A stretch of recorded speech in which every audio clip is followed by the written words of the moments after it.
What's going on, everybody? Welcome to a new video of Royal Jokers, and today we are covering Night Terror's Batman issue number 1. Now, Night Terror is a new event that DC is doing, and they have a string of individual issues with Night Terrors. They have one with Poison Ivy, they have one with the Joker, they have one with Nightwing, they have one with Black Adam. They have so many, even with the Flash. Night Terror is supposed to be this next huge event that DC is doing, and we will be covering the main Night Terror storyline, but today we are just covering the Batman version, Night Terror's Batman issue number 1. And so far on the first read, this issue and the event seem like it's going to be a very good one. So let's get straight into it. Let's talk about it. We start off this issue with Batman just basically trying to find a way to face his fears. He's invented this contraption on how to basically face his fears, because he has a inkling that something is going to happen where he is going to have to face his tears. Not to mention, he's always battled people who try to use his fears against him, especially the Scarecrow. And it's just, it seems like something that he needs to do to prepare himself for the future fight that's coming. He may not know that there's a future fight heading his way, but he is planning for it, and he is trying to make sure he's getting himself ready. And if you look at it, you can see that he is putting himself in this contraption and trying to face his fear, and he's telling Alfred, do not pull me out before 24 hours. He is so dedicated that he want to face his fear for a whole 24 hours. And Alfred is basically telling him, this will mess up your psyche. You don't want to do it. Please don't put yourself through this. I don't think this is a good idea. But of course, Batman is always going to do what he need to do. He's always going to push himself to make sure he is ready for whatever is coming his way to the next level. He is going to push himself, So he's telling Alfred, no matter what, don't pull me out. And as he put himself through this, his first terrors that pop up, and the only terrors that pop up, is reliving the time his parents is getting killed. And he's realizing that there is no other terror out there for me besides reliving that moment over and over again. I didn't see anything else but reliving that moment over. And he thinks that's his only terror that he has to face, that he has to get over, and he can't get over it. And we think that may be his only terror, but leading on into this issue, it's kind of insinuated that might not be his only terror. It's just the only terror that he know of so far, and I guess this was a few days before what's going on right now. And when we split off into what's going on right now, it shows a young Bruce Wayne in the alley, and he's confused. He remembers the suit, he remembers the alley, he remembers the time. He just don't know how or why he's got there. And that is very puzzling to him. And he knows that something's wrong, and he knows danger is coming.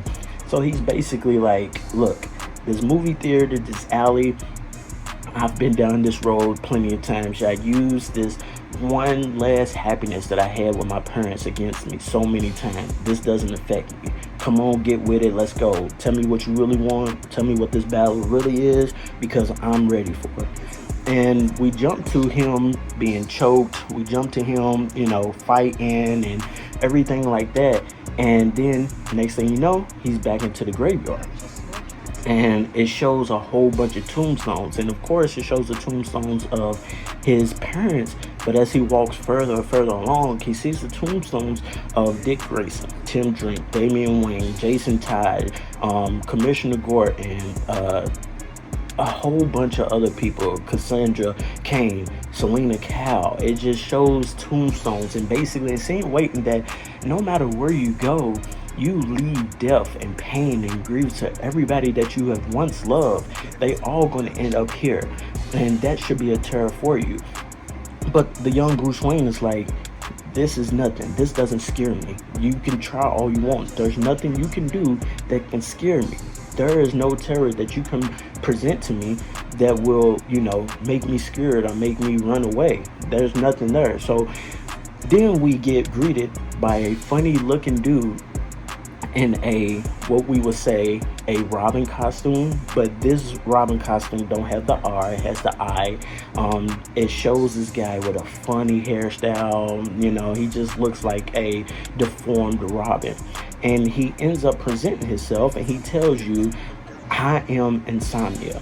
And Insomnia is a very new character.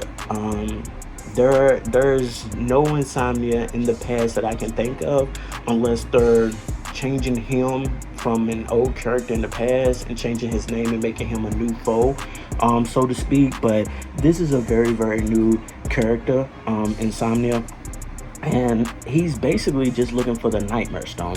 Now, these stones are very, very powerful. If you know anything about the dream world, if you know anything about Sandman, you know Sandman has the dream stone, and that dream stone makes him more powerful than he would be without that stone. Now, he's already really strong without the stone, but once you give him that stone, that is like the source of his power. That's what makes him even more powerful. So I'm thinking that the Nightmare Stone within itself is the same thing, which is leading me to believe that Sandman will be involved in this event. Now, that's just a guess, I'm not really sure, but if you're going to bring in the Nightmare Stone and then you say something about the Dreamstone and everything like that, you would just insinuate that Sandman will be a part of this. But that's just a guess, not for sure, but we'll see what happens.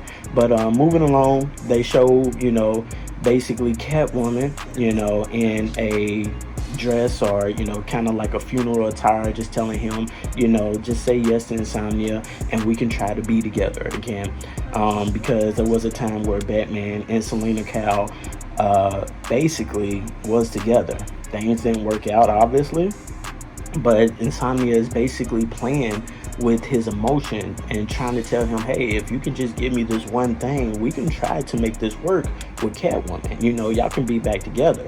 Insomnia to me seems more like I would say more like a Freddy Krueger in the DC universe. It seems like he feeds on the nightmares of these characters that we are facing. And if so, I think that's a very pretty cool, spin on DC's part, especially with a new character like Insomnia. So, I'm very interested to see what they do with him in the future. But moving along, you see, Bruce Wayne is still like, no, don't care, you don't scare me, Selena Kyle, good trick, and all that other stuff. And then all of a sudden you see Bruce Wayne, the young Bruce Wayne, starts feeling something. He starts hacking something up. And he's like, what's going on? What's going on with me? And boom, he spits out this weird bat-looking thing that has a gun as a head. It's weird. It's a weird look. But regardless of it, it's, he throws it up. And Bruce Wayne just basically asks, what is this? And Insomnia said, well, you became Batman and you turned yourself into a creature of the night, and then you transformed yourself into a symbol of nightmares. And so basically this is what the symbol is. This is what people think of, when they think of Batman, just a big ass scary bat with a gun. That's basically, I take from it. It seems like this is what people's nightmares are. The criminals that you face, this is their nightmares. This is what they think of you. And then this bat just starts shooting at him with a gun on his head. And once again, Batman is like, this doesn't terrify me. You just basically freed me. You freed me into knowing what I must do to go deeper into myself, into my own nightmares, and to become even more stronger, to take control of my body, to regain form. You did nothing but make me stronger, and I can take on anything. I could take you down. So, I'm coming for you, Insomnia. And right when you think Batman gets the upper hand, Insomnia switches. And Insomnia's like, look, I told you before, like, on this nightmare experience, I'm not even in control of this. You are in control. I am letting you control this. I'm just along for the ride. And you're going deeper into your own nightmares. I'm not really doing anything, really. And Batman is like, no, I'm going to get you. This is not me controlling it. This is you controlling it. And it skips up into now all of a sudden, they're back in the alley with Bruce Wayne, Thomas Wayne, and Martha Wayne after they left the movie theater. But then you see a picture of Joe Chill, the person who killed his parents. And they're like, wait, what? I'm back here, back there, Joe Chill. And you see Joe Chill pointing the gun at Thomas Wayne. The twist of this is that Batman is in the body of Joe Chill with no control. And he says it. No, no, no, I'm not in control. I'm not. And next thing you know, the trigger pulls and the gun goes off, which essentially is saying that Batman was Joe Chill, or Bruce Wayne is Joe Chill in that example, and he killed his parents. And that's where we end off. It was a great issue. I really, really like this issue. It leaves you it leaves you wanting more, trying to see, what's going on, what Insomnia has plans, why does he want this Nightmare Stone so bad, and what this event is going to be leading up to. And basically, the way they left off, it kind of left off on a cliffhanger. So it almost leaves you wanting more to figure out what is going on. But other than that, man, if y'all enjoyed this video, if y'all enjoying this issue, because we will be covering the Night Terrors issue, the Night Terror event, I should say, tell me what y'all think. Leave in the comments, like, subscribe. Let's get excited about this, because I really do like this, and I'm looking forward to the future issues. Just leave it in the comments. Tell me what you think. Thanks for stopping and watching the video. Peace.